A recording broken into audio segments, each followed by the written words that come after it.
प्यारे साथियों, देखिए सवाल कुछ इस प्रकार से हमारे सामने ये कह रहा है कि a positive number when decreased by 4 is equal to 21 times the reciprocal of the number. फिर कह रहा है कि द नंबर इज, तो फिर नंबर बताओ ये कौन सा है। अब देखिए ये जो क्वेश्चन है, यदि कोई 10th क्लास का बच्चा इस क्वेश्चन को करेगा तो फिर उसको मेथड यूज़ करना पड़ेगा, और विच इज़ वेरी इजी। और यदि कोई कॉम्पिटिटिव एग्ज़ाम्स का स्टूडेंट है और वो इस क्वेश्चन को देख रहा है, मेरा साथी इस क्वेश्चन को देख रहा है, तो आप देखेंगे कि ये क्वेश्चन ऑप्शन टेस्ट से ही हो जाएगा।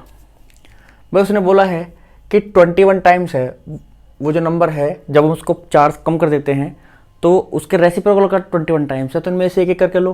भाई अगर 3 में से आप 4 को घटाओगे तो -1 आएगा, नेगेटिव नंबर है, और उसको 21 टाइम्स करोगे तो वो कुछ नहीं बनेगा। ठीक है, ऐसे ही आप यहाँ पर देख रहे हो कि भाई 5 को अगर 5 में से अगर 4 माइनस करोगे तो 1 आएगा, और 5 का रेसिप्रोकल क्या होता है 1/5 को अगर 21 से मल्टीप्लाई करेंगे तो हमें कुछ नहीं मिलने वाला है। देखिए ये ब्रेन में होगा, अभी मैं आपको करके दिखाता हूँ, थोड़ा हो सकता है कि टाइम लगे, लेकिन अब जब आप एग्जाम में इस क्वेश्चन को करोगे तो इसमें बिल्कुल भी समय नहीं लगेगा। देखिए पहले ऑप्शन से लेता हूँ। भाई अगर ये 3 होता, पहला ऑप्शन अगर सही मान लेता हूँ मैं, तो 3 माइनस में क्या करूँगा 4 विच इज इक्वल्स टू -1, और इस 3 का उल्टा क्या है भाई, 3 का उल्टा 1/3 है, तो इसका मल्टीप्लाई होकर क्या आएगा 21, तो इससे कटेगा तो कितना आएगा 7।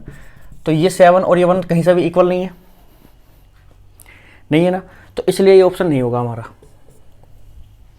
अब हम बात करते हैं 5 की। जब आप 5 पर आओगे, सर अगर आप 5 ले लेते हो तो फिर आप 5 में से 4 को माइनस करोगे विच इज इक्वल्स टू 1, और 5 का उल्टा होता है 1/5, और मल्टीप्लाई करोगे 21 से तो ये कुछ नहीं कटेगा, ये भी आपका 4 पॉइंट कुछ आएगा, ये भी इक्वल नहीं आ रहा है, तो ये भी ऑप्शन नहीं हो सकता है सर। इसी कड़ी में आगे बढ़ेंगे। अब हम लेते हैं एक बार 7 को। अगर 7 ले तो 7 में से माइनस करेंगे 4 इज इक्वल्स टू 3 आएगा। ठीक है सर, और इसे 7 का उल्टा यानी कि 1/7 में अगर 21 से मल्टीप्लाई करोगे तो 7 3 21, यहाँ से भी 3 आ जाएगा। तो हम कह सकते हैं कि भैया ये ऑप्शन हमारा बिल्कुल ठीक होगा। ये तो कॉम्पिटिटिव एग्जाम्स के बच्चों के लिए है सर। 9 उठाओगे तो 9 से भी नहीं होगा, 9 से 21 डिवाइड नहीं होगा कंप्लीटली। तो अब अगर कोई स्टूडेंट दिख रहा है, 10th क्लास का बच्चा दिख रहा है, तो वो कैसे करेगा। देखो वो सिंपल है, साइड में करा देता हूँ। भाई आपको पता है उसने बोला है कि 21 माइनस करा, लेट हम वो नंबर मान लेंगे x, let number be x, ज़्यादा समय नहीं लगेगा इसमें भी। अगर वो नंबर x है तो भाई हम x में से जब माइनस करेंगे 4 को तो ये बराबर होना चाहिए 1/x मल्टीप्लाई 21 के। सही कह रहा हूँ ना। अगर इसके बराबर होगा तो x इधर आ जाएगा क्रॉस मल्टीप्लाई से, और ये हो जाएगा x² - 4x is equals to 21, या फिर x² - 4x - 21 is equals to 0। अब आपके सामने क्या है, एक क्वाड्रेटिक इक्वेशन है, इसको आप सोल्व करेंगे।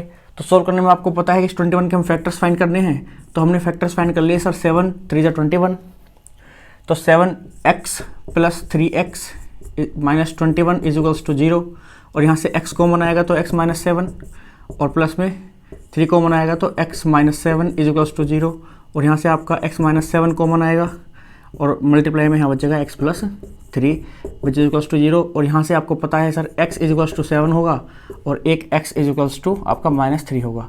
उसने पहले ही बोल दिया सर वो नंबर नेगेटिव नहीं है, वो नंबर पॉजिटिव है। देखो उसने बोला है कि एक पॉजिटिव नंबर है, तो ऑब्वियसली हमारा जो -3 होगा वो सही नहीं होगा, और जो हमारा 7 है वो सही होगा। ये भी एक तरीका है सर इस सवाल को करने का। चलिए, क्योंकि आजकल क्या हो रहा है कि अब 20 क्वेश्चन आते हैं बोर्ड एग्जाम्स में, ऑप्शन मल्टीपल चॉइस क्वेश्चन जो होते हैं, तो उनमें ऐसा क्वेश्चन बन सकता है सर।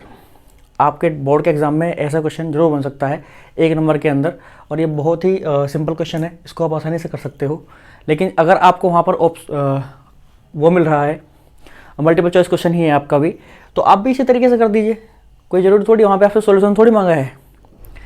पर चलिए कोई बात नहीं, आपका इससे रिवीजन होगा। ठीक है, अगर किसी को ये चीज़ समझ में ना आई हो तो चलो एक बार मैं उसको भी क्लियर कर देता हूँ। देखो यहाँ पे हम क्या करते हैं कि इसको सॉल्व करने का सर एक तरीका है, वो तरीका ये है, हम 21 की इस x² के कोफिशिएंट से मल्टीप्लाई करके यहाँ लिखते हैं सर। तो 21 वन ज़ा 21 भाई, 21 वन ज़ा 21 होगा। और ये जो है ये वाला 4 हम यहाँ लिखते हैं। अब हमें क्या चाहिए, इस 21 के फैक्टर ऐसे चाहिए कि इस वाला साइन को देखेंगे, अगर ये माइनस है तो घट के, और अगर ये प्लस है तो जुड़ के क्या आना चाहिए 4। तो 21 के फैक्टर, तो 7 3 ज़ा 21, क्योंकि 7 में से अगर मैं, क्योंकि माइनस है तो माइनस करूंगा तो क्या मिलेगा 4। तो दोनों कंडीशन सेटिस्फाई हो गई, इसलिए मैंने 7 3 लिया यहाँ पर।